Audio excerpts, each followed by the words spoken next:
Est-ce que vous connaissez des professionnels brillants sur le papier ? Ils sont diplômés, ils sont expérimentés, ils sont compétents, mais ils doutent d'eux-mêmes en permanence. À l'inverse, vous avez peut-être déjà croisé des gens qui, objectivement, paraissaient moins compétents, mais qui avancent avec un aplomb total, presque déconcertant. D'où vient ce décalage ? Pourquoi la compétence ne suffit pas vraiment à créer la confiance ? C'est tout l'objet de cette vidéo. On va d'abord comprendre comment la confiance en soi s'abîme, souvent sur plusieurs années sans qu'on s'en aperçoive vraiment. Ensuite, on verra comment ce manque de confiance se traduit très concrètement dans le monde professionnel. Et enfin, on parlera de la manière de la reconstruire sur des bases plus solides et plus réalistes. Si ce sujet vous intéresse, je vous invite à vous abonner à la chaîne. J'y traite régulièrement ce type de thématiques liées au développement professionnel, à la productivité, mais aussi au pouvoir dans le business, des réflexions et des méthodes pour monter en compétences.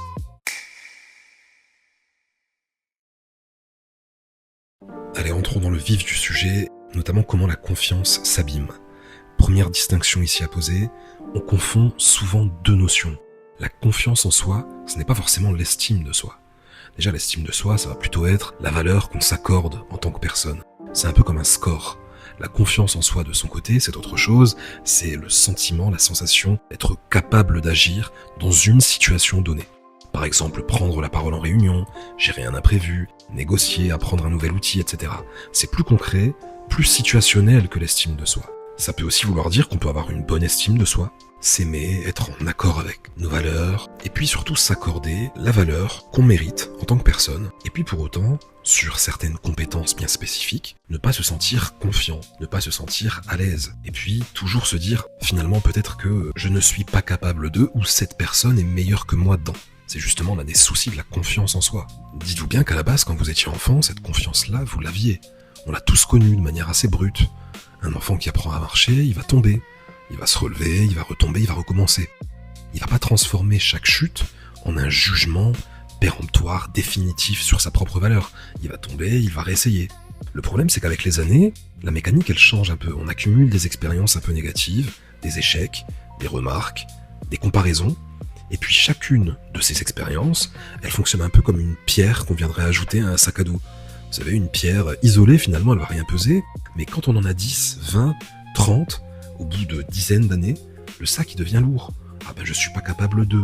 Ah, ce professeur m'a dit que je ne savais pas faire telle tâche. Ce poids va agir sur ce qu'on pourrait appeler un score de confiance intérieure. Il va se dégrader progressivement, expérience après expérience, sans qu'on en ait toujours conscience. Le vrai basculement, il se joue à cet endroit précis. On va passer de « j'ai échoué » à tel événement, à telle mission, dans telle compétence, à « je suis incapable ». Et cette petite voix intérieure, elle va vous dire « ah ben non, ça je suis pas capable de, ça je vais pas y arriver ». Et c'est pas la même phrase. La première, c'est un constat sur un événement précis. Oui, on peut avoir échoué, on peut avoir connu un échec. J'en ai moi-même connu de nombreux, et ça voulait absolument pas dire que c'était fini pour moi. La seconde, c'est plutôt un jugement permanent sur ce que l'on est. Dire « je suis incapable de », ça vous place en fait directement dans une optique, dans une démarche où vous ne pourrez jamais avancer. Et c'est exactement là que se joue la confusion entre ce qu'on a vécu, c'est-à-dire un échec professionnel, et puis ce que l'on est réellement. Un échec ne va jamais venir définir votre identité, d'ailleurs personnelle ou professionnelle. Ah, et petite précision importante aussi, c'est un piège souvent répandu. La confiance en soi, ce n'est pas forcément l'ego, l'arrogance. Vous savez, parler fort, imposer systématiquement son avis, faire preuve d'orgueil, avoir un ton qui est un petit peu agressif. Je connais aussi des personnes qui aiment avoir raison. Alors vouloir avoir raison à tout prix, ça va absolument pas prouver une confiance en vous qui va être solide. D'ailleurs, c'est même plutôt souvent l'inverse. Un ego qui va se défendre, qui va compenser un manque, plutôt qu'une véritable assurance intérieure. Moi, je vois vraiment la confiance en soi et l'estime de soi comme quelque chose qui ressemble davantage à une force tranquille. Une confiance authentique, en fait, elle n'a pas besoin de s'imposer bruyamment pour exister. C'est une personne qui, juste par le regard, juste par la précision, la maîtrise de ses gestes, va faire comprendre autour d'elle qu'elle est en maîtrise. Et cette maîtrise-là, de l'extérieur, va lui apporter une confiance.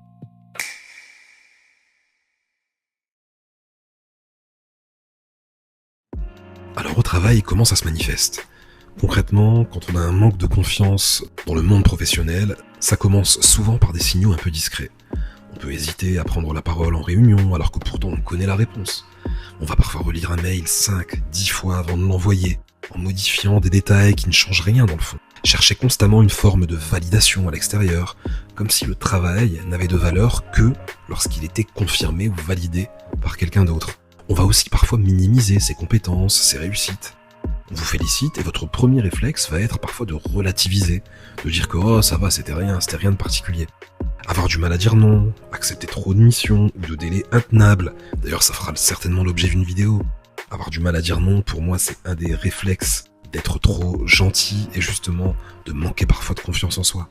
La peur de déplaire, de ne pas savoir poser de limites claires, mais aussi se surpréparer avant chaque prise de parole ou chaque entretien, juste parce qu'on a peur de faire une erreur, au point de s'épuiser avant même de commencer, et de perdre aussi parfois ce que moi j'appelle l'énergie du naturel. Laisser passer des comportements qui peuvent être dérangeants ou même irrespectueux, une remarque un peu déplacée, un manque de respect, parce qu'en fait réagir, ça va demander une énergie qu'on ne se sent pas capable d'avoir à ce moment-là. Et la réaction, elle fait justement aussi partie de cette confiance en soi. Et puis il y a cette tendance à toujours vouloir être totalement prêt avant d'agir. On est un peu perfectionniste, sauf que ce moment-là n'arrive jamais vraiment. Pendant ce temps-là, il y a des opportunités qui passent, une promotion, un projet, une prise de parole qui aurait peut-être pu changer une trajectoire ou une carrière, et qu'on va laisser filer juste parce que le doute a pris toute la place.